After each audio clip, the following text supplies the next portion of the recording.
Assalamualaikum warahmatullahi wabarakatuh. Waalaikumsalam warahmatullahi wabarakatuh. Bagaimana kabarnya hari ini? Baik. Nah, sebelum kita mulai membaca doa, silahkan perhatikan sampah-sampah yang ada di sekitar kalian. Kumpulkan dan buang ke tong sampah.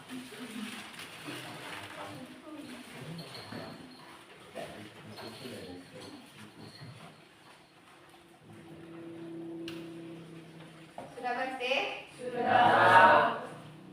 Siapa ketua kelas? Adit. Silahkan Adit, pimpin. Israel. Iqra basmalah. Bismillahirrahmanirrahim. Rabbi shrahli sadri wa yassirli amri wahlul 'uqdatam min lisani yafqahul qawli waj'alni wasiran min amri.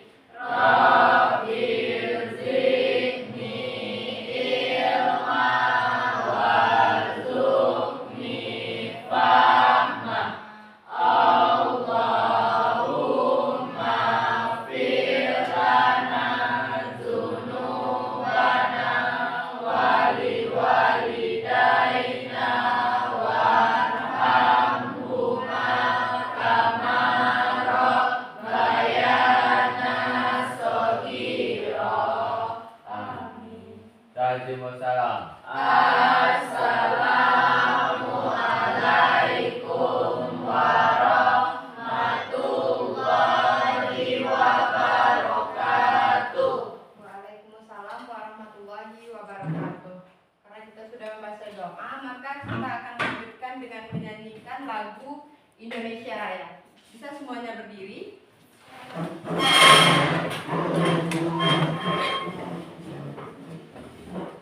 Siap?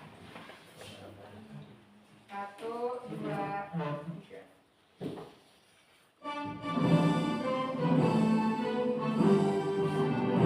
Indonesia tanah airku, tanahku padaku.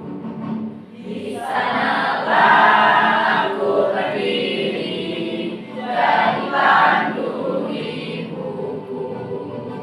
Indonesia kebangsaanku, bangsa dan tanah airku. Marilah kita berseru, Indonesia bersatu. Hiduplah tanahku, hiduplah negeriku, bangsaku, rakyatku semuanya. Bangunlah jiwanya, bangunlah badannya untuk Indonesia Raya.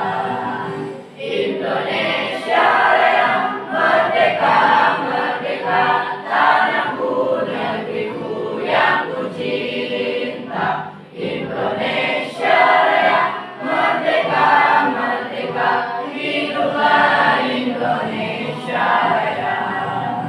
Indonesia Raya, merdeka, merdeka, tanahku, negeriku yang ku cinta. Indonesia Raya, merdeka, merdeka, hiduplah Indonesia Raya.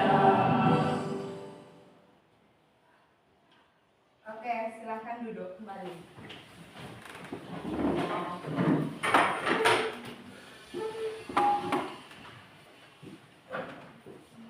Oke, sekarang Ibu ambil absen dulu ya. Aditya Warman, Hadir, Bu. Amira Setia Ramadhani, Andra Putra,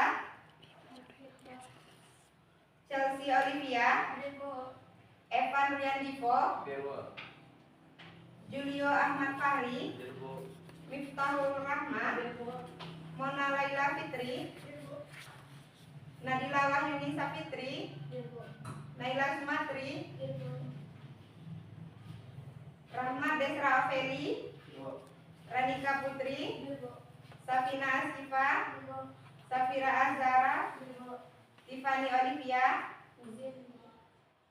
Windy Asmaul Husna, Yazid Maisha Putra, Zahra Yusrija Putri, Aisyah, Elvina Febiola. Oke. Nah, tadi kita sudah mengambil absen. Siapa yang masih ingat materi kita minggu lalu?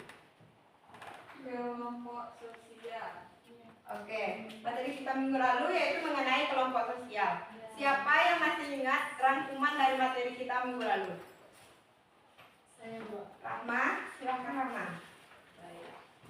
Baik, saya akan menjelaskan rangkuman materi kita minggu lalu, yaitu adalah tentang kelompok sosial. Yang mana kelompok sosial adalah kumpulan individu yang memiliki hubungan yang saling berinteraksi. Yang mana pengelompokan sosial dapat diartikan sebagai proses atau cara dan perbuatan pengelompokan masyarakat. Pengelompokan tersebut umumnya didasarkan pada karakteristik ataupun kriteria tertentu. Misalnya berdasarkan jenis kelamin, usia, suku, bangsa, pekerjaan, atau tempat pekerjaannya. Menurut Charles H. Coley menyatakan bahwa di dalam masyarakat terdapat kelompok primer. Adapun Eulos Faris menyatakan bahwa di dalam masyarakat juga terdapat kelompok sekunder. Jadi kesimpulan dari materi kita yang kemarin, kelompok sosial juga dapat dikelompokkan atas kelompok formal dan juga kelompok informal, kelompok okupasional dan juga kelompok volunteer, serta kelompok tidak teratur atau kerumunan dan publik. Baik, terima kasih Rahma. Apakah ada dari yang lain akan menambahkan? Silakan Adit. Baik, kelompok sosial adalah sekumpulan individu yang saling berinteraksi secara teratur, memiliki tujuan bersama, serta menyadari bahwa mereka merupakan bagian dari suatu kesatuan. Dalam kehidupan bermasyarakat, kelompok sosial menjadi wadah utama bagi manusia untuk berinteraksi. Ciri-ciri kelompok sosial ada antara lain terdapat interaksi sosial, tujuan bersama, struktur dan norma yang mengatur, rasa kebersamaan, serta kesadaran sebagai bagian dari kelompok. Syarat-syarat terbentuknya kelompok sosial meliputi adanya hubungan sosial yang berkesinambungan, kesadaran untuk bersatu, tujuan bersama, serta struktur dan peran sosial yang jelas. Kelompok informal yang terbentuk secara spontan seperti kelompok teman nongkrong. Selain itu, kelompok sosial juga dapat dibedakan berdasarkan kepentingan dan aktivitasnya, seperti kelompok keagamaan, politik maupun pekerjaan. Itu sekian dari saya. Oke, bisa dikasih aplaus untuk dua temannya yang tadi sudah menyampaikan pendapatnya mengenai materi kita minggu lalu. Siapa yang tahu apa materi kita pada hari ini? Mengenai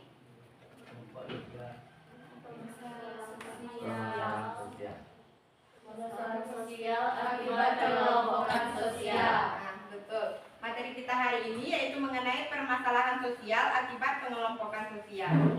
Sebelum kita masuk lebih dalam mengenai materi ini, Ibu mau tanya, ada nggak di sekolah kita ini kelompok siswa atau teman kalian yang sering nongkrong di kantin dan ada juga yang nongkrong di perpustakaan? Ada nggak? Ada. Kalian bagian yang nongkrong di kantinnya atau di perpusnya? Kantin. Ada yang di kantin, ada yang di perpus ya.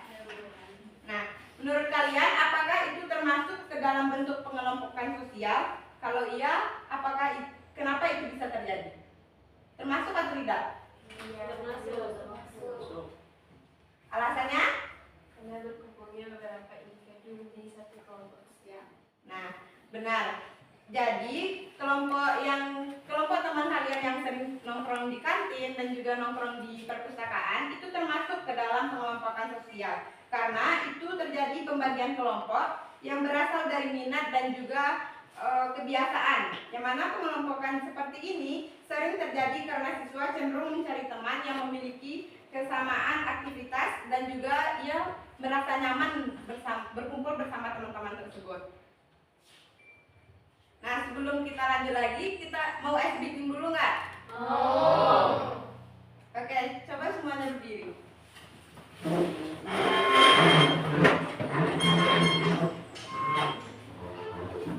Kalau ibu bilang tepuk satu, jadi tepuk satu, yes, satu kali. Kalau ibu bilangnya tepuk dua, kalian bilang oke.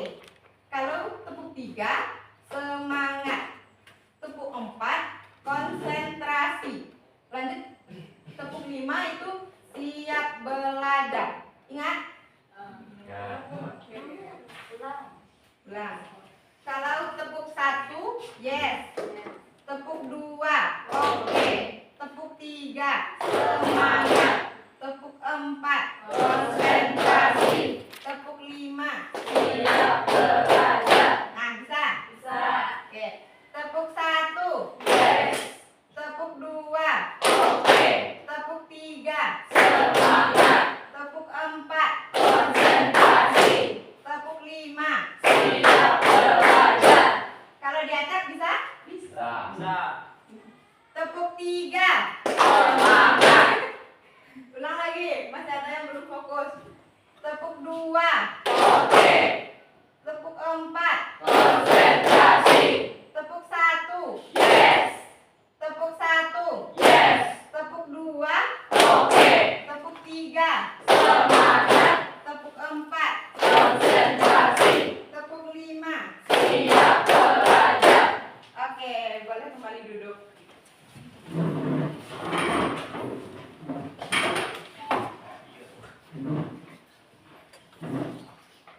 Nah, seperti yang kalian katakan tadi, materi kita pada hari ini mengenai permasalahan sosial akibat dari pengelompokan sosial. Nah, kita akan mengenal apa sih itu masalah sosial.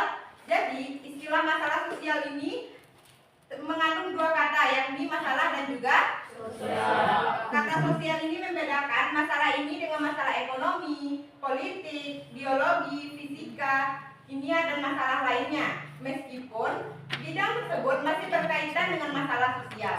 Nah, kata sosial dalam masalah sosial ini masih merujuk pada ketidaksesuaian antara kondisi yang real atau nyatanya di dalam suatu masyarakat dengan nilai atau norma yang berlaku yang dapat membahayakan kehidupan kelompok sosial. Sedangkan kata masalah itu lebih mengacu kepada kondisi, situasi atau perilaku yang tidak diinginkan, aneh, bertentangan, tidak benar dan juga sulit.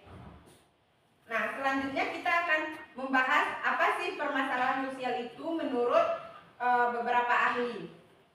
Di sini yang pertama kita akan membahas pendapat dari Bapak Arnold Marshall Ross, yang mana menurut dia permasalahan sosial adalah situasi yang telah mempengaruhi sebagian besar masyarakat sehingga mereka percaya bahwa situasi itu adalah sebab dari kesulitan mereka. Situasi itu juga dapat diubah atau dapat berubah.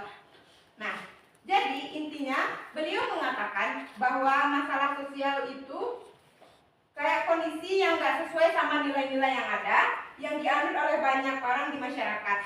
Nah, contohnya bisa kalian membayangkan di suatu sekolah itu ada aturan. Di sekolah kita ada nggak aturan untuk melarang untuk membuang sampah secara sembarangan? Ada.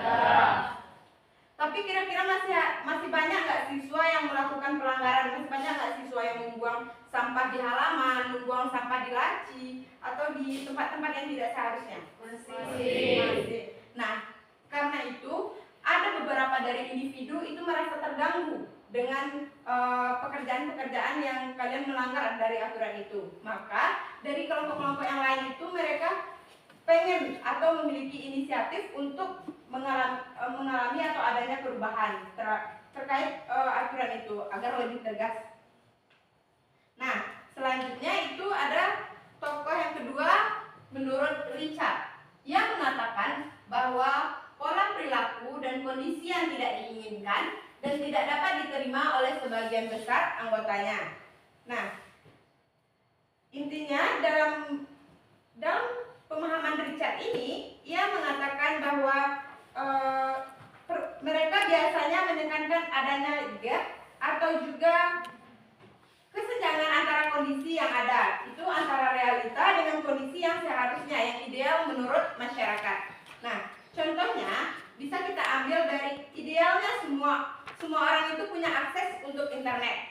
Namun ada beberapa daerah yang tidak dapat mengakses internet itu, mungkin karena jaringannya, bahkan karena kuota yang mahal. Masih ada kan sampai sekarang? Masih ada. Nah,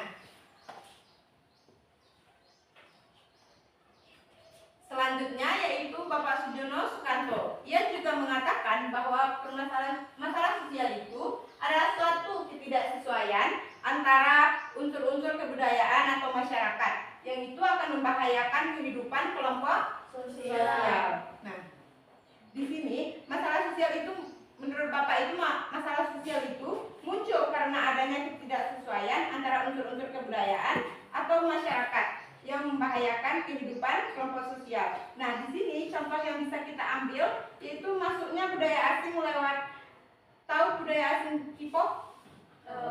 Atau ada di sini yang penggemar K-pop?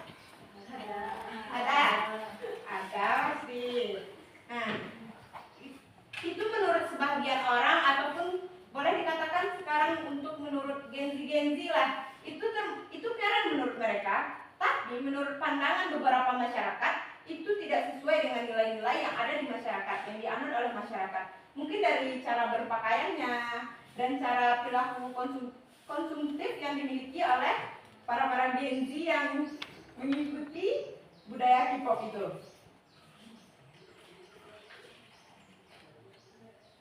Nah, ternyata ada dua elemen penting mengenai definisi masalah sosial. Nah, yang pertama itu ada elemen objektif, itu berkaitan dengan keberadaan suatu kondisi sosial. Nah, kondisi sosial itu disadari dengan melalui pengalaman hidup manusia, media sosial, dan juga pendidikan.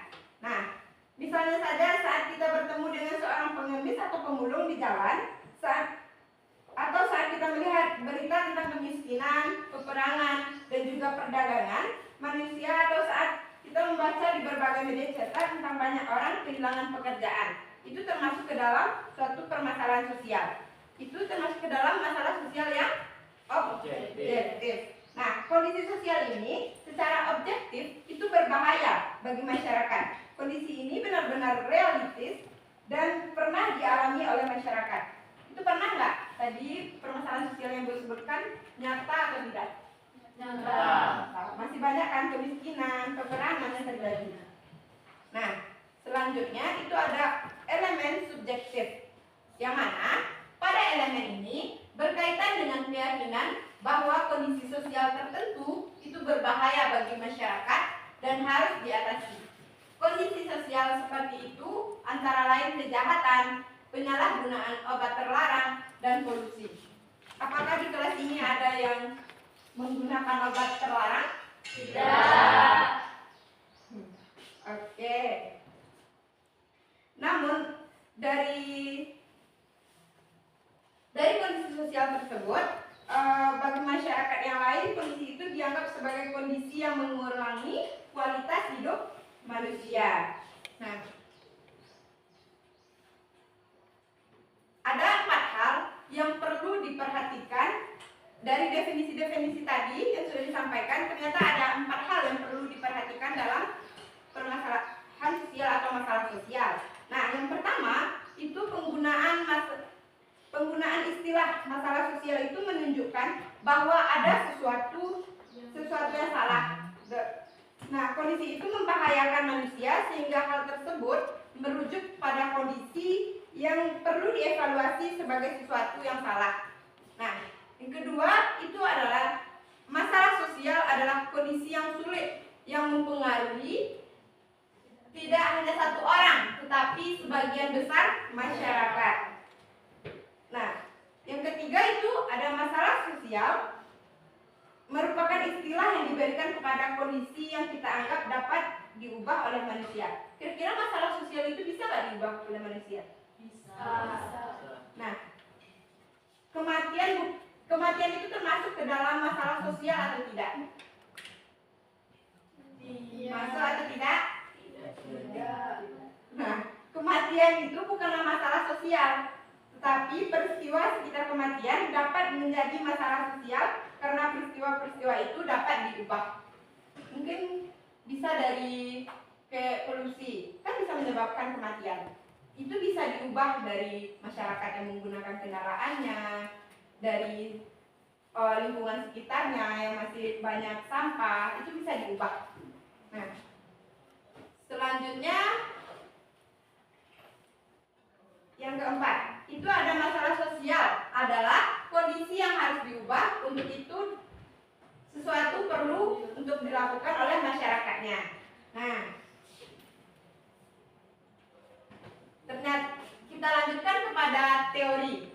Teori mengenai masalah sosial. Teori itu bisa dikatakan sebagai kacamata atau suatu pandangan yang digunakan oleh beberapa ahli untuk melihat masalah sosial. Jadi ada beberapa ahli itu memiliki pandangan yang berbeda-beda mengenai masalah sosial. Nah, yang pertama itu ada teori fungsionalisme. Pada teori ini, ia melihat masyarakat kayak tubuh manusia. Jadi, menurut teori fungsionalisme, semua bagian masyarakat seperti keluarga, ekonomi, dan juga sekolah itu mempunyai fungsinya masing-masing dalam masyarakat. Contohnya saja, pernah nggak nonton film Avenger? Pernah. Nah, tim Avenger itu mereka berfungsi bareng untuk menjaga kedamaian.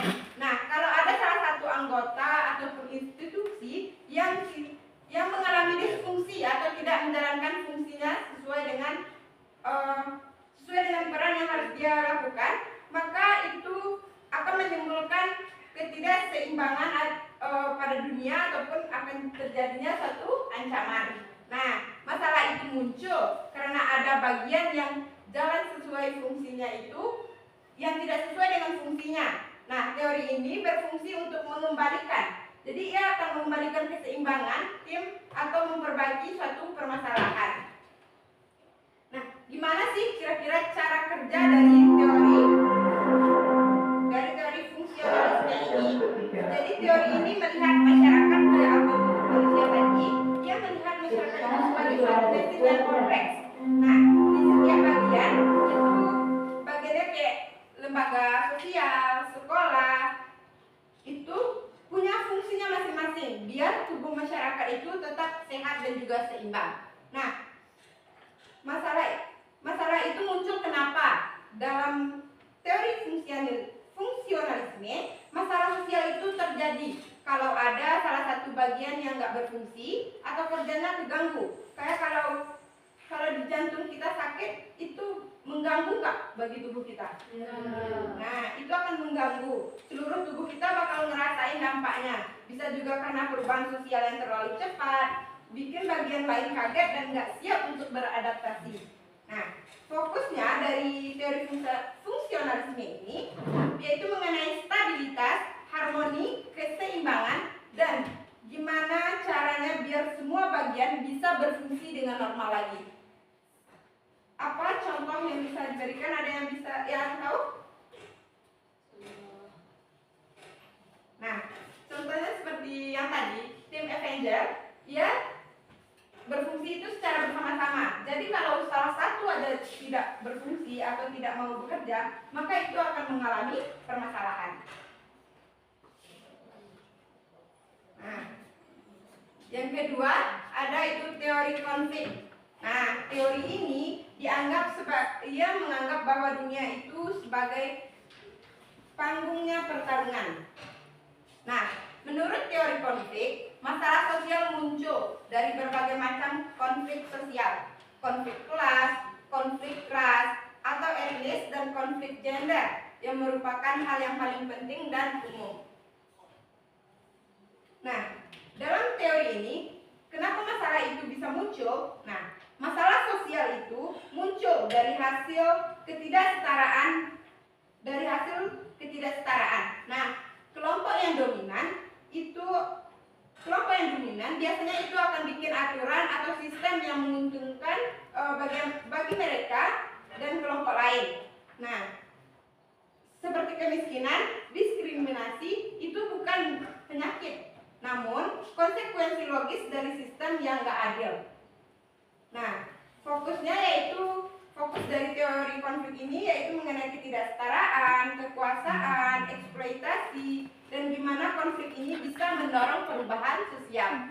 Nah, contoh yang bisa diambil yaitu mengenai film Parasit atau The Hunger Games. Nah, di The Hunger Games ini, Kapital yang kaya raya dan berkuasa itu akan menjadi dominan. Ia akan menciptakan sistem yang menindas dan mengeksploitasi distrik-distrik miskin. Penderitaan ini adalah masalah sosial akibat sistem yang timpang dan penuh konflik kepentingan. Nah, selanjutnya yaitu mengenai teori interaksionalisme simbolik. Nah, ia mengatakan bahwa masalah itu terjadi karena masalah apa yang dikatakan oleh orang lain. Jadi yang memandang masalah itu apa yang orang lain katakan itu menjadi masalah menurut dia. Nah, maka teori ini sangat berbeda dengan teori fungsionalisme dan teori konflik yang melihat masalah sosial sebagai produk dari masyarakat. Nah, teori ini fokusnya lebih kepada interaksi sehari-hari dalam suatu masyarakat. Nah, dan gimana kita ngasih makna ke sesuatu itu lewat kepada simbol. Nah, contoh yang bisa kita ambil yaitu mengenai fenomena cancel culture di medsos yang merupakan suatu tindakan atau ucapan selebriti. Nah, ucapan selebriti ini mungkin udah lama terjadi, tapi baru menjadi masalah gede. Kayak ketika banyak netizen yang membahas sehingga memberikan label negatif dan menuntut pertanggungjawaban. Kayaknya kasusnya itu udah lama, tapi waktu dia melakukan itu kasus itu nggak naik, nggak viral gitu.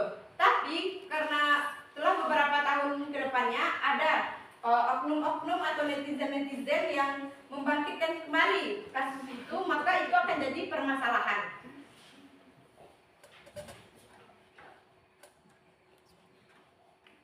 Oke. Nah, bisa memahami materi yang Ibu sampaikan tadi? Bisa. Ibu akan menampilkan satu video.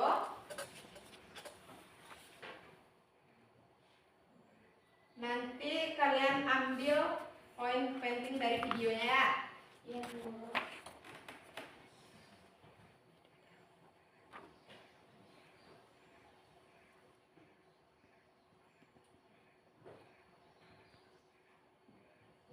Tepuk satu.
Pernahkah kalian menemui hal-hal seperti ini?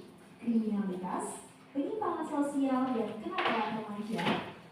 Menurut kalian, tindakan-tindakan itu meresahkan tidak? Tentu saja meresahkan. Bahkan, sudah melanggar nilai dan norma dalam masyarakat. Inilah apa yang disebut sebagai permasalahan sosial. Permasalahan sosial sendiri ada yang bersifat manifest, ada juga yang bersifat laten. Nah, ketiga tindakan yang sudah disebutkan tadi itu merupakan permasalahan sosial bersifat manifest. Artinya, permasalahan sosial itu mudah disadari karena telah melanggar nilai dan norma masyarakat. Sedangkan permasalahan sosial yang sifatnya laten itu bisa kita lihat pada terjadinya pemanasan global hingga masalah lingkungan. Hampir semua masyarakat tidak menyadari masalah sosial ini, padahal dampaknya itu loh tidak hanya pada lingkungan, tetapi sampai bisa mempengaruhi kehidupan sosial masyarakat.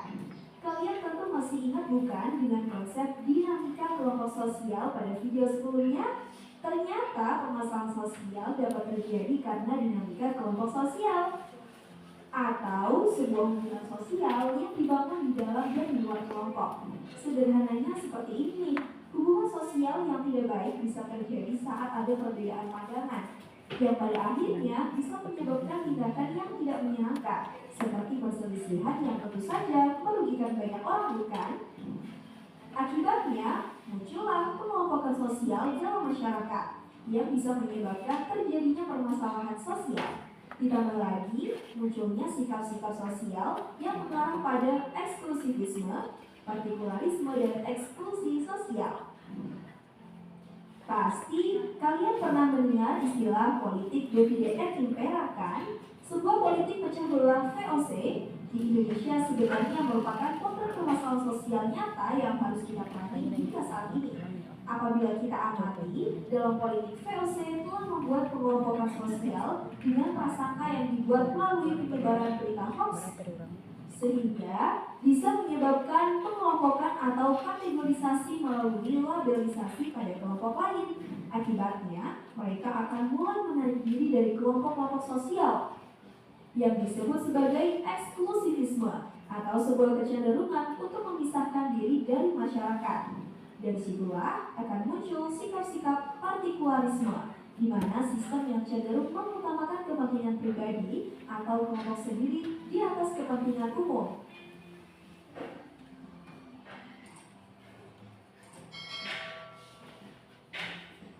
Hingga pada perlakuan eksklusi sosial yang mengarah pada peminggiran kelompok-kelompok sosial tertentu, atau sederhananya sikap mengeluarkan, menyingkirkan, atau menyepikan orang lain. Lalu, ada apa saja sih ragam permasalahan sosial yang disebabkan oleh pengelompokan sosial dalam masyarakat ini? Saat kita menjumpai sekolah-sekolah favorit di kota, pasti semua akses fasilitas itu sangat lengkap dan modern. Beda halnya fasilitas sekolah yang ada di desa-desa terpencil. Itu artinya di sini terlihat masih adanya pengelompokan sosial para siswa elit dan siswa yang biasa saja, sehingga terjadi adanya permasalahan sosial, yakni ketidakadilan atau suatu kondisi yang tidak memihak kebenaran dan cenderung berat sebelah. Pengelompokan sosial juga bisa berdampak pada adanya sikap intoleransi. Bayangkan, jika kalian menjadi kaum minoritas seperti ini, apa yang akan kalian rasakan? Nah, maka dari itu, sebagai sesama, kita itu tidak boleh membeda-bedakan atau mengelompokkan dari segi apapun, entah itu berdasarkan warna kulit, suku, bahasa, dan budaya, dan apapun itu. Adanya pengelompokan itu justru malah membuat sebuah masalah sosial. Sudah seharusnya kita bersikap toleransi dan menghargai orang lain. Permasalahan terakhir yang terjadi akibat pengelompokan sosial adalah korupsi, kolusi, dan nepotisme. Kalian tentu sudah tidak asing lagi bukan dengan konsep korupsi, kolusi, dan nepotisme? Korupsi atau penggelapan uang, kolusi atau persekongkolan, dan nepotisme atau mengutamakan keluarga, sanak saudara, serta teman dekatnya sendiri. Korupsi, kolusi, dan nepotisme tidak boleh kita tiru. ataupun dibiarkan berkembang dalam kehidupan masyarakat. Oleh karena itu, kita perlu membiasakan diri bersikap disiplin, tanggung jawab, jujur, dan juga amanah. Apalagi jika kita ikut memberantas korupsi dengan mencegah dan melaporkannya kepada pihak yang berwenang. Nah, itu tadi pembahasan tentang permasalahan sosial akibat pengelompokan sosial. Oh iya, kalau kamu pengen request video bisa tulis di kolom komentar ya. Nah, tadi sudah ditampilkan video. Siapa yang bisa menyampaikan apa poin-poin penting dari video tadi dan mengaitkannya dengan materi kita pada hari ini? Tani? Baik, Assalamualaikum warahmatullahi wabarakatuh. Waalaikumsalam. Baiklah, saya akan menyimpulkan atau poin-poin penting dari video tadi, yaitu video ini menampilkan contoh nyata bagaimana pengelompokan sosial dapat menimbulkan berbagai permasalahan sosial dalam masyarakat.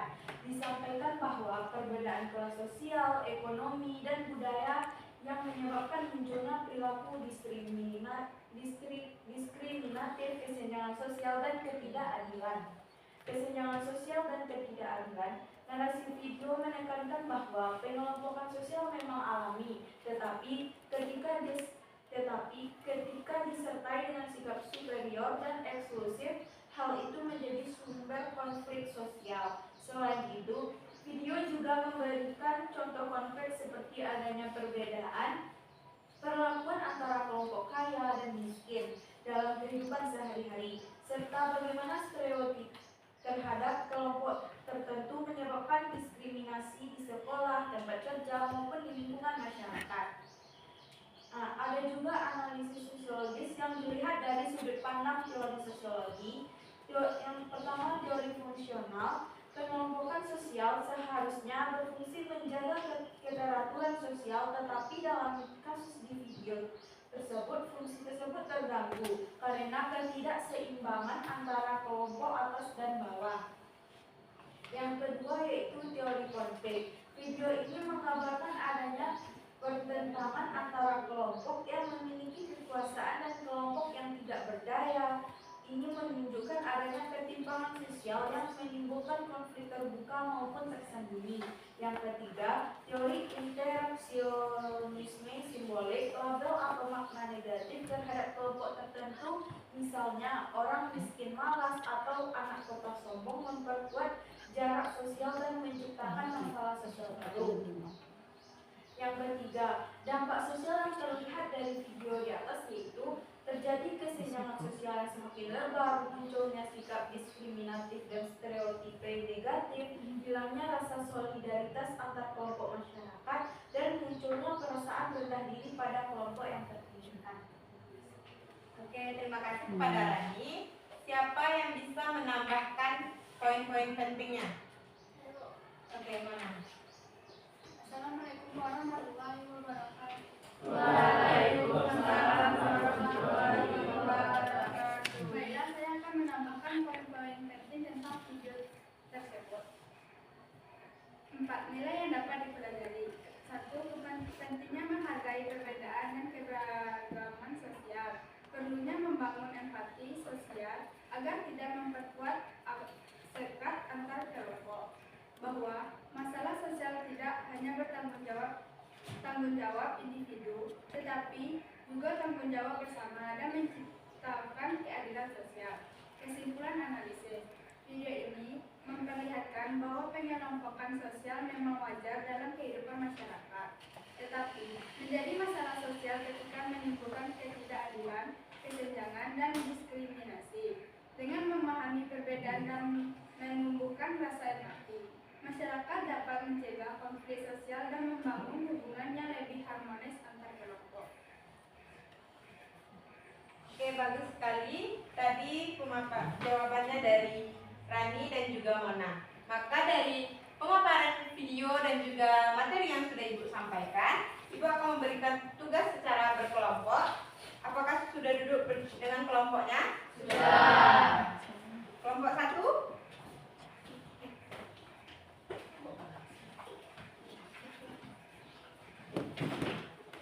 Kelompok 2.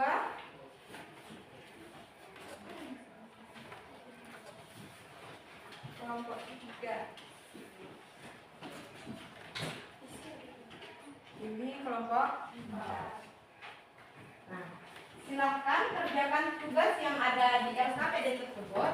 Itu sudah ada panduan dan cara pengerjaannya. Kalau ada yang tidak paham boleh bertanya.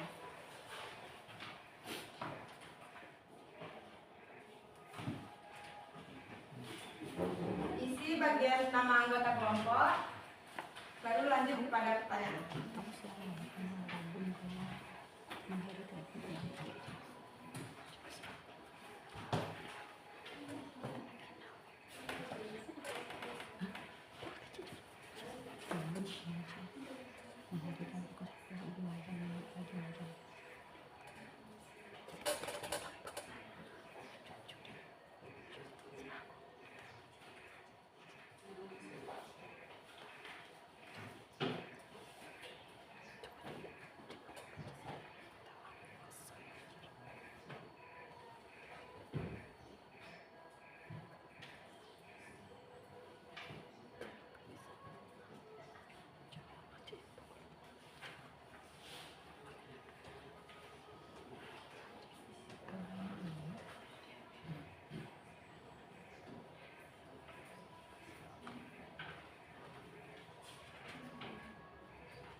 siap?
Sudah.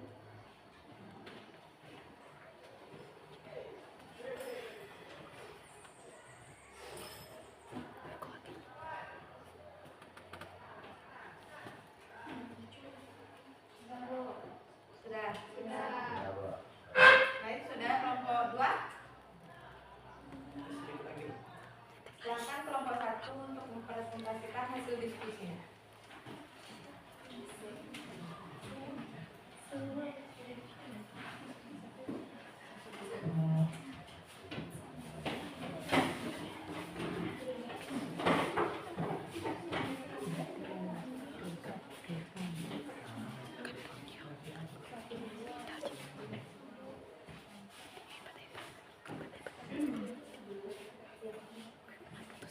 Assalamualaikum warahmatullahi wabarakatuh. Waalaikumsalam. Baiklah, kami dari kelompok 1 akan mempresentasikan hasil diskusi kami yang akan dibacakan oleh Mila. Baik, sebelum menyampaikan hasil diskusi kami tadi, kami akan menyebutkan nama-nama dari anggota kelompok pertama, yaitu Ranika Putri, Aisyah, Yang Sumutri, Aminah Septiara Madani, Madalena Fitri, dan Julio Ahmad Sari. Baik, untuk pertanyaan yang pertama, sebutkan contoh kelompok hobi yang terlihat di sekolah. Contohnya yaitu kelompok siswa yang suka bermain futsal, kelompok penggemar K-pop, kelompok pecinta fotografi, dance, pembaca novel, dan kelompok pemain game online. Soal nomor 2 yaitu mengapa kelompok ini terbentuk? Karena siswa yang memiliki hobi dan minat yang sama cenderung merasa cocok satu sama lain.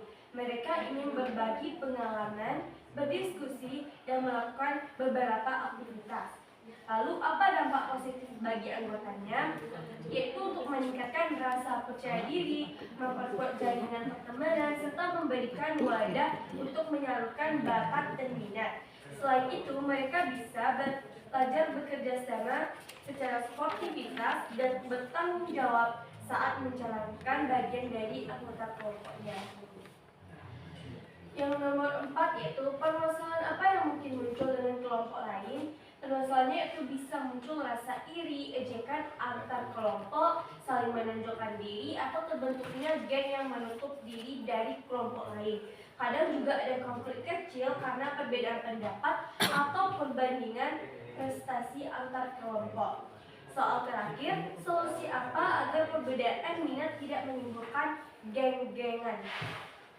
Yaitu dapat dengan menanamkan sikap saling menghargai antar kelompok, membuat kegiatan sekolah yang bersifat kolaboratif, lintas hobi, serta memperkuat nilai kesamaan dan inklusivitas di sekolah. Guru juga perlu memberikan arahan kepada para siswa dan siswi agar saling memahami bahwa setiap hobi memiliki nilai positif masing-masing. Baik, mungkin itu hasil diskusi kami dari kelompok 1.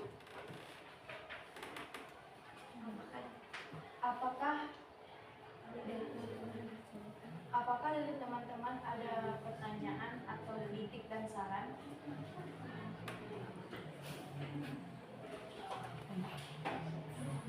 Baik, saya mewakili dari kelompok 2 ingin bertanya kepada kelompok 1. Pertanyaannya yaitu, menurut kalian apakah memiliki hobi yang berbeda-beda bisa memperkaya suasana sosial di sekolah? Tolong dijelaskan dengan alasannya.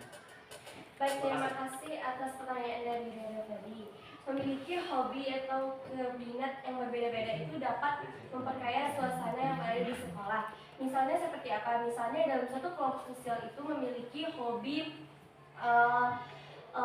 nonton bola, atau ada yang penggemar K-pop, atau ada yang penggemar musik. Mengapa itu dapat memperkaya suasana? Karena di dalam kelompok sosial itu dapat berdiskusi atau saling memberikan beberapa pendapat atau kesenangannya masing-masing kepada teman-temannya yang lain dari rasa atau minat yang berbeda-beda. Misalnya ada yang suka K-pop, dia juga memperkenalkan bahwa saya mengidolakan ini loh. Nah, itu dapat memperkaya suasana dalam satu kelompok sosial karena adanya perbedaan-perbedaan. Baik, apakah Anda bosankan jawaban kami tadi? Ya, terima kasih atas jawabannya. Pada Rahma silakan. Baik, sebelumnya terima kasih atas kesempatan bertanya. Sebelumnya saya mau perwakilan dari kelompok 3. Pertanyaan saya adalah, apakah kalian pernah melihat konflik kecil antar kelompok hobi tersebut di sekolah?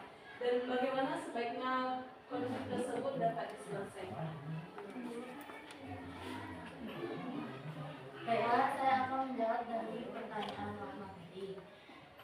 Tentu pernah ada yang terjadi di lingkungan sekolah kita sendiri, seperti misalnya ada kelompok futsal dan kelompok musik yang berebut tempat latihan. Konflik seperti ini bisa diselesaikan dengan berdiskusi secara terbuka, mencari solusi bersama, dan menumbuhkan rasa saling pengertian agar kegiatan tetap berjalan dengan baik. Baik, terima kasih.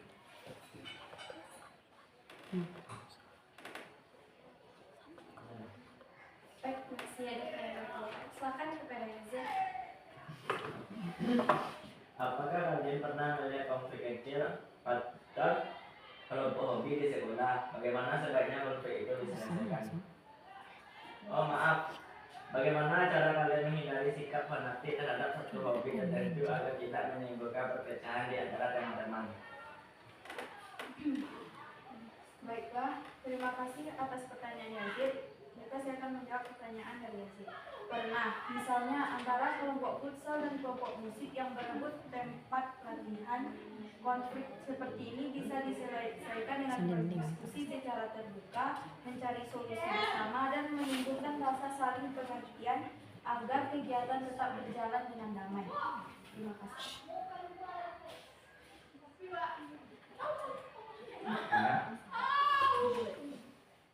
Baik, Panewena atas pendapat Yazid dari jawaban kami. Ya, saya.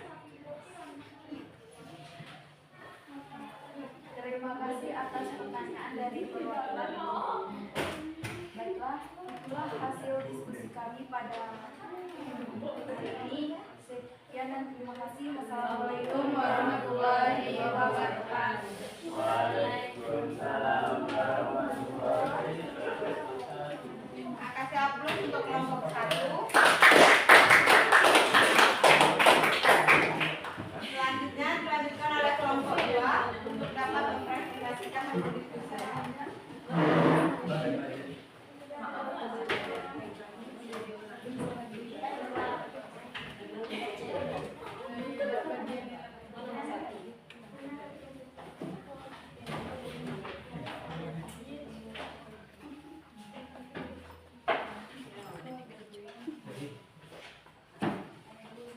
Baiklah, kami dari kelompok 2 akan mempresentasikan hasil diskusi kami yang akan dibacakan oleh Yazid.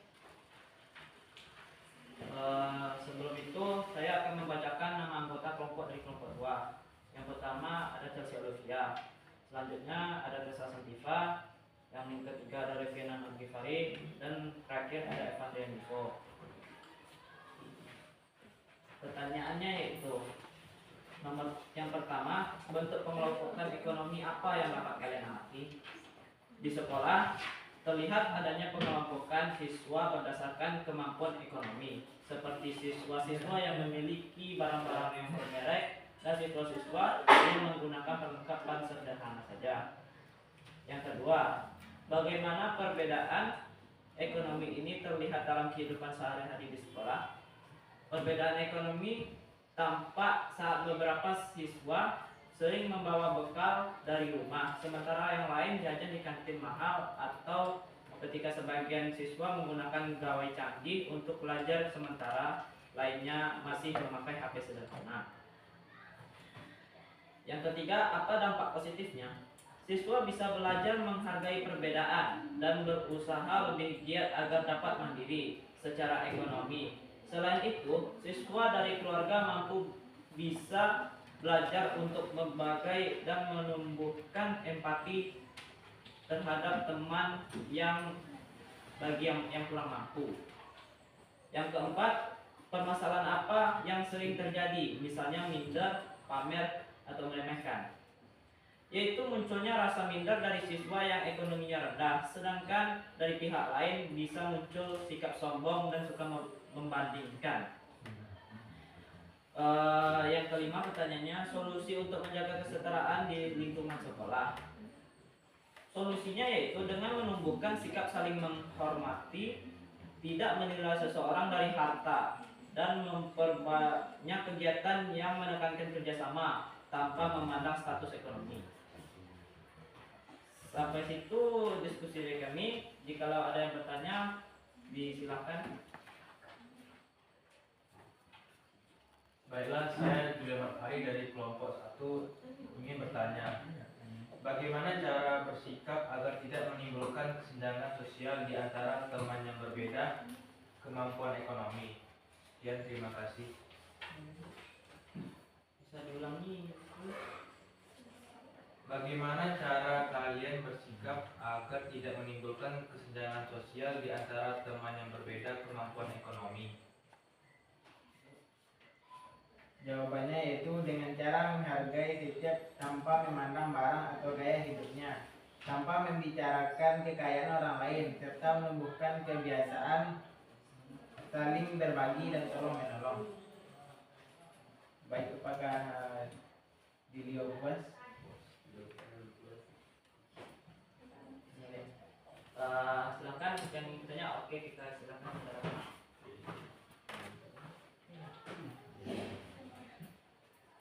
Baiklah, saya perwakilan dari kelompok 3 akan bertanya kepada kelompok 2.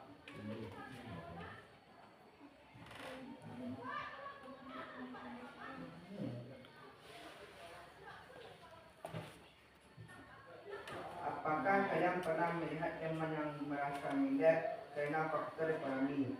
Bagaimana sebaiknya kita bersikap? Oke, terima kasih Pak Ahmad. Dan saya akan menjawabnya.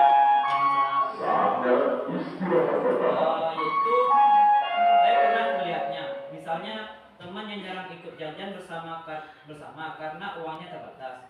Kita sebaiknya bersikap empati, mengajak tetap bergabung dalam pergaulan dan tidak menyinggung kondisi ekonominya. Sekian saja dari jawaban saya. Apakah Rahmat jelas? Itu jawaban saya. Terima kasih. Silahkan. Ya, ada yang ingin bertanya selanjutnya? Oke, kepada Elvina kita persilahkan. Baik, saya dari kelompok 4 ingin bertanya kepada kelompok 2, yaitu mengapa penting bagi sekolah untuk menciptakan lingkungan yang adil bagi semua siswa tanpa memandang status ekonomi? Karena sekolah adalah tempat belajar nilai-nilai sosial dan kemanusiaan. Jika lingkungan sekolah adil dan setara, semua siswa akan merasa nyaman, termotivasi, dan berkembang tanpa rasa rendah diri ataupun superior. Apakah jelas? Sekian dari presentasi kelompok kami. Kalau ada kata-kata yang salah, mohon dimaafkan. Saya serahi wabillahi taufiq wal hidayah. Assalamualaikum warahmatullahi wabarakatuh. Waalaikumsalam warahmatullahi wabarakatuh. Kasih aplaus pada kelompok 2. Nah, selanjutnya kelompok 3 akan mempresentasikan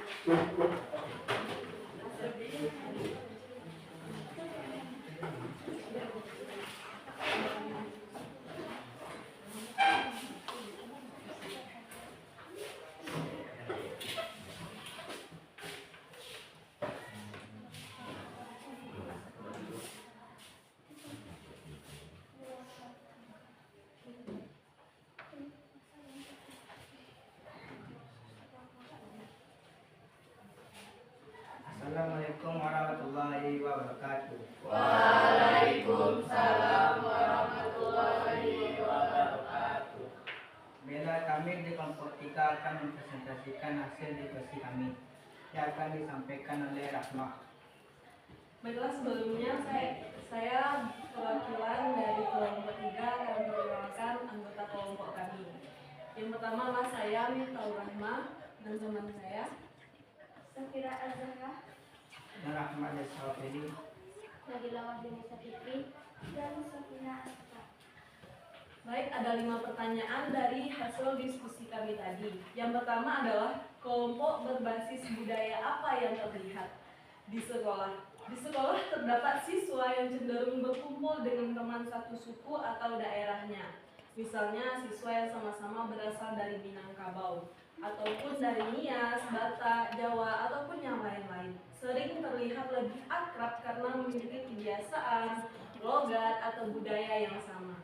Pertanyaan yang kedua adalah, mengapa mereka merasa nyaman di kelompok tersebut? Karena adanya kesamaan bahasa, kebiasaan, dan nilai-nilai budaya yang membuat mereka lebih mudah berinteraksi dan merasa dimengerti. Mereka juga bisa mengekspresikan diri tanpa takut disalahpahami oleh orang lain. pertanyaan yang ketiga, Apa nilai positif dalam menjaga identitas budaya? Nilai positifnya adalah menumbuhkan rasa bangga terhadap budaya sendiri, mengapa warisan leluhur, serta memperkaya keragaman di lingkungan sekolah. Siswa juga bisa saling berbagi pengetahuan tentang adat dan tradisi daerahnya masing-masing. pertanyaan yang keempat, 4. Permasalahan apa yang bisa muncul, misalnya stereotip atau saling menyelompok. Permasalahan yang bisa muncul adalah munculnya sikap eksklusif, stereotip negatif antar suku, atau kesalahpahaman akibat perbedaan bahasa dan budaya. Kadang siswa dari suku tertentu merasa kurang terima dalam kelompok lain. 5. Solusi untuk membangun toleransi dan sikap eksklusif. Solusinya adalah menumbuhkan sikap saling menghargai antar budaya, mengadakan kegiatan lintas budaya seperti festival atau pameran tradisi daerah, dan memperkuat pendidikan karakter di sekolah. Guru juga berperan penting untuk mengingatkan bahwa keberagaman adalah kekuatan, bukan alasan untuk terpecah.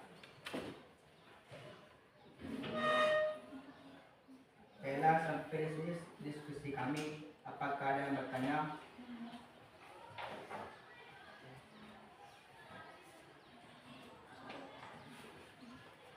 Baik, kepada Mona dipersilakan. Baik, saya dari kelompok 1 akan bertanya kepada kelompok 2. Mengapa penting bagi siswa untuk mengenal budaya teman yang berbeda dengan kebudayaan sendiri? baik, saya akan menjawab pertanyaan dari Lina. Mengapa penting bagi siswa untuk mengenal budaya teman yang berbeda dengan budayanya sendiri? Tentu hal tersebut sangat penting dikarenakan dengan mengenal budaya orang lain, siswa juga dapat menumbuhkan rasa saling menghargai, mengurangi prasangka, dan juga memperluas wawasan sosialnya.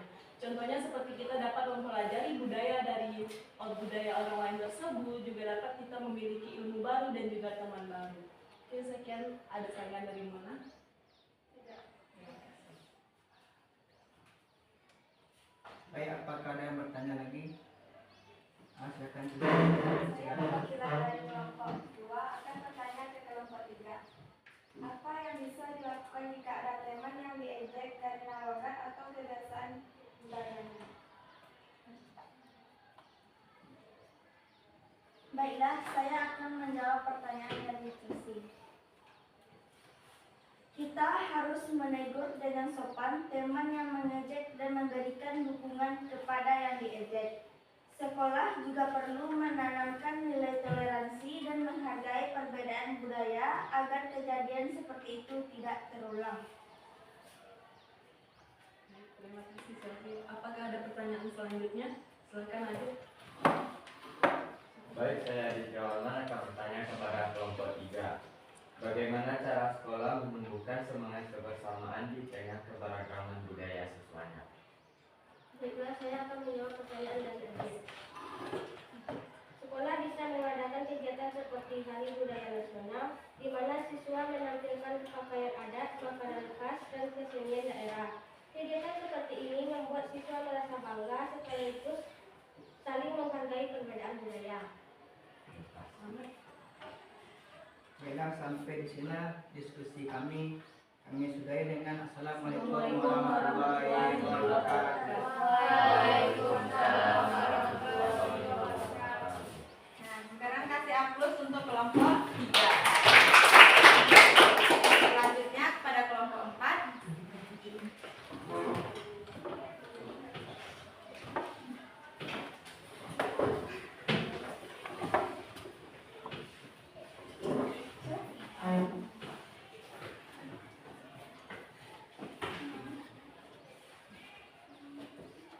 Assalamualaikum warahmatullahi wabarakatuh. Waalaikumsalam warahmatullahi wabarakatuh.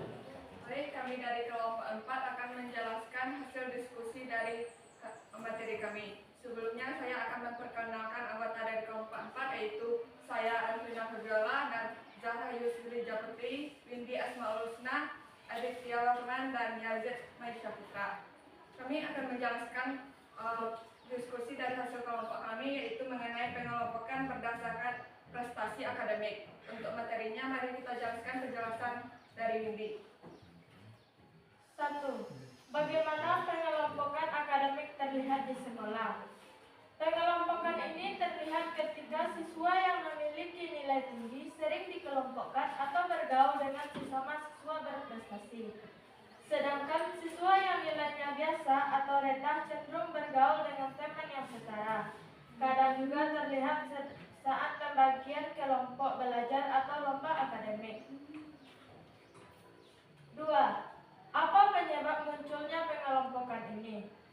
Karena adanya perbedaan kemampuan belajar, tingkat pemahaman materi, dan motivasi siswa. Selain itu, guru kadang juga mengelompokkan siswa berdasarkan kemampuan untuk memudahkan proses belajar mengajar.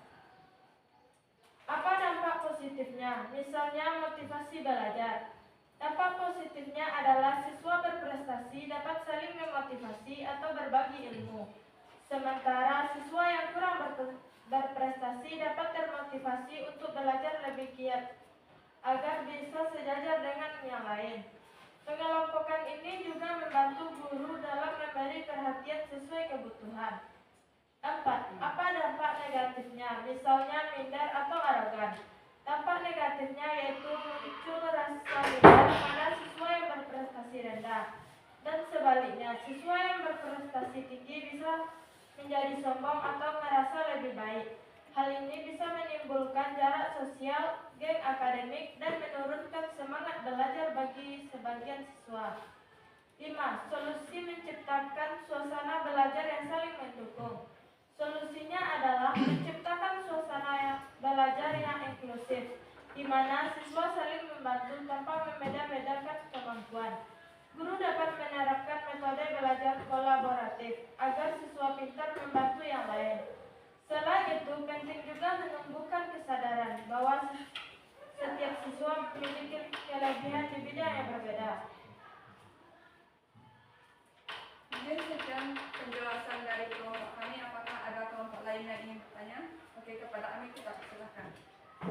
Baik, saya Amira Septiana Madania akan bertanya kepada kelompok 4. Bagaimana cara agar siswa berprestasi tidak bersikap sombong terhadap teman yang nilainya lebih rendah? Terima kasih. Baik, saya akan menjawab pertanyaan dari Ami.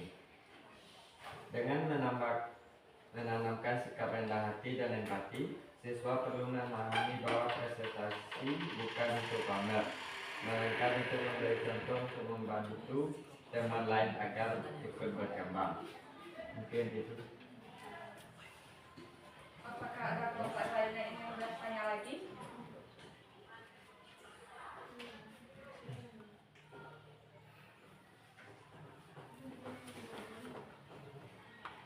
Baik, saya dari kelompok 2.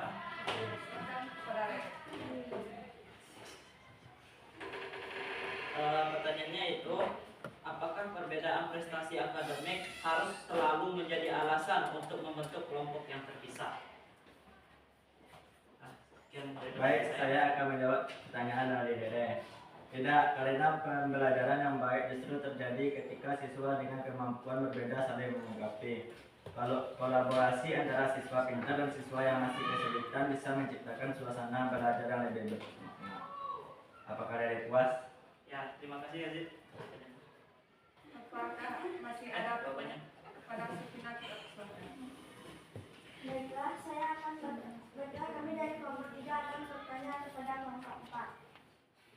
Apa yang bisa dilakukan guru untuk menjaga agar perbedaan kemampuan belajar tidak menimbulkan diskriminasi di kelas? Baik, saya akan menjawab pertanyaan dari Sufina.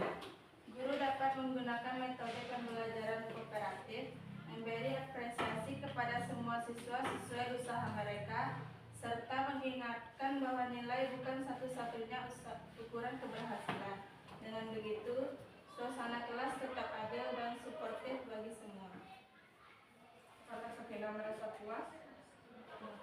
Mungkin karena tidak ada pertanyaan lain, diskusi presentasi kami cukupkan sampai di sini. Assalamualaikum warahmatullahi wabarakatuh. Waalaikumsalam warahmatullahi wabarakatuh. Silakan kasih aplaus untuk kelompok. Nah, tadi Ibu sudah menjelaskan materi, sudah ada pemaparan video dan juga sudah ada tugas kelompok. Untuk itu, mengetahui bagaimana pemahaman kalian, silahkan kalian buka grup. Ibu sudah kirimkan link kuis. Kerjakan kuisnya. Siapa yang mendapatkan nilai tertinggi nanti akan mendapatkan reward. Bisa?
Mungkin gitu ya.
Sudah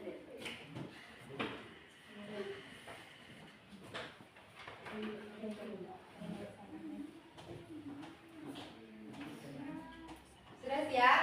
Sudah, Bu. Sudah, Bu. Masih banyak Akma?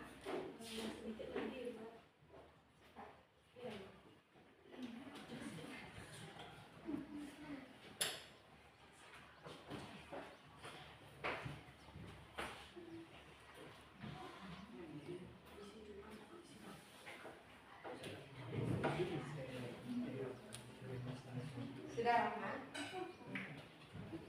Sudah, Bu. Sudah siap, Rani? Sudah, Bu. Sudah.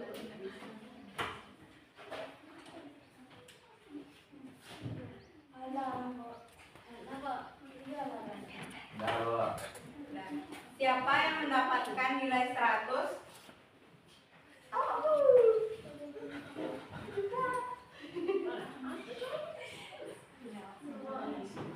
Sembilan puluh.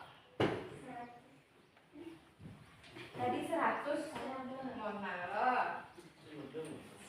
80. Sudah, Bu. Ada, Bu. 70. Ada yang dapat nilai di bawah 50? Tidak. Yang 100 tadi? Mona, Bu. Silahkan yang dapat 100 maju ke depan.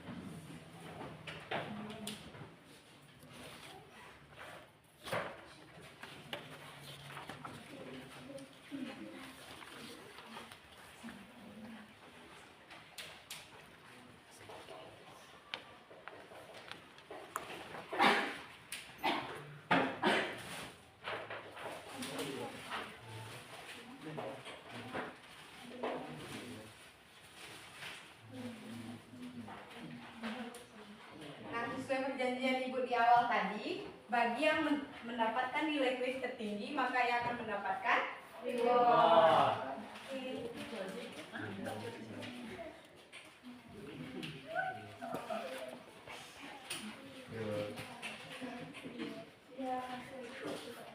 Boleh, silakan kembali ke tempat duduk.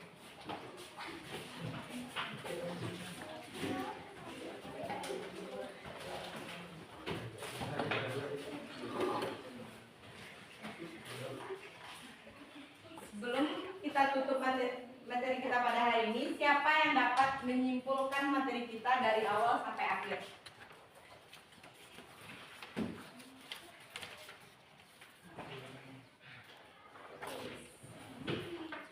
Eta.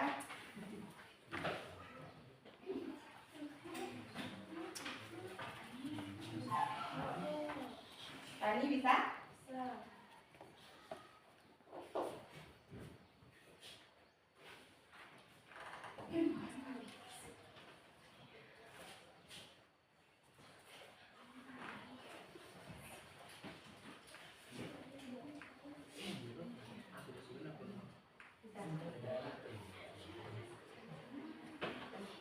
Zahra bisa? Nah, Zahra silahkan. Dari kesimpulan materi hari ini, permasalahan sosial akibat pengelompokan sosial muncul karena adanya perbedaan status, kepentingan, dan nilai antar kelompok dalam masyarakat. Perbedaan ini dapat menimbulkan kesenjangan sosial, diskriminasi, dan konflik. Menurut teori sosiologi, masalah sosial bisa dijelaskan melalui 3 pendekatan utama, yaitu fungsionalisme atau gangguan keseimbangan sosial, konflik atau ketimpangan kekuasaan dan ekonomi, dan interaksionisme simbolik atau label atau makna negatif terhadap kelompok tertentu. Untuk mengatasinya, masyarakat perlu menumbuhkan sikap toleransi, kerjasama, dan kesadaran sosial agar tercipta kehidupan yang harmonis. kasih kepada Zahra. Apakah ada yang ingin menambahkan? Naila? Baik, izin menambahkan untuk kesimpulan kita pada hari ini yaitu kita sudah mempelajari permasalahan sosial. Untuk permasalahan sosial sendiri itu merupakan kondisi yang dirasakan oleh banyak orang karena tidak sesuai dengan nilai-nilai dan harapan masyarakat. Beberapa contoh nyata di masyarakat antara lain diskriminasi terhadap kelompok minoritas, kesenjangan pendidikan antara si kaya dan si miskin, atau konflik antar kelompok akibat stereotip dan prasangka sosial. 3 teori utama yang menjelaskan penyebab masalah sosial yaitu ada teori fungsionalisme, masyarakat ibarat tubuh manusia. Masalah terjadi ketika salah satu unsur sosial tidak berfungsi, sehingga keseimbangan sosial terganggu. Teori konflik menyoroti adanya ketimpangan kekuasaan dan ekonomi antara kelompok dominan dan yang dikuasai. Teori interaksionalisme simbolik menekankan bahwa sesuatu dianggap sebagai masalah sosial karena adanya proses pembagian makna atau pelabelan negatif oleh masyarakat melalui interaksi sosial. Secara keseluruhan, permasalahan sosial akibat pengelompokan sosial bisa diminimalkan dengan meningkatkan empati, toleransi, komunikasi lintas kelompok, dan kerjasama sosial agar tercipta sebuah kehidupan masyarakat yang adil dan harmonis. Baik, demikianlah yang dapat saya sampaikan. Assalamualaikum warahmatullahi wabarakatuh. Waalaikumsalam. Oke, bagus sekali dari Zahra dan juga Naila tadi yang sudah menyimpulkan mengenai materi kita pada hari ini. Jadi, bisa kita ambil intinya, permasalahan sosial akibat pengelompokan sosial itu muncul karena adanya perbedaan status, kepentingan, nilai antar kelompok yang menimbulkan kesenjangan, diskriminasi, dan konflik. Melalui teori fungsionalisme, teori konflik, dan teori interaksionalisme simbolik, kita dapat memahami bahwa masalah sosial terjadi akibat ketidakseimbangan fungsi sosial, ketimpangan kekuasaan, serta pelabelan negatif terhadap kelompok tertentu. Nah, oleh karena itu, penting bagi kita untuk menumbuhkan sikap toleransi, empati, dan kerjasama antar kelompok agar tercipta kehidupan masyarakat yang harmonis dan adil. Nah, materi kita hari ini sampai di sini. Untuk materi kita minggu depan yaitu mengenai ragam permasalahan sosial terkait pengelompokan sosial.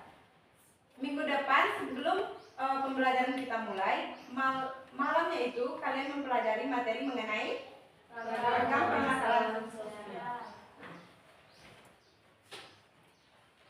Oke, silahkan kepada ketua kelas untuk menutup kelas dengan mengucapkan hamdalah. Pimpin adik. This day, Isra Hamdalah.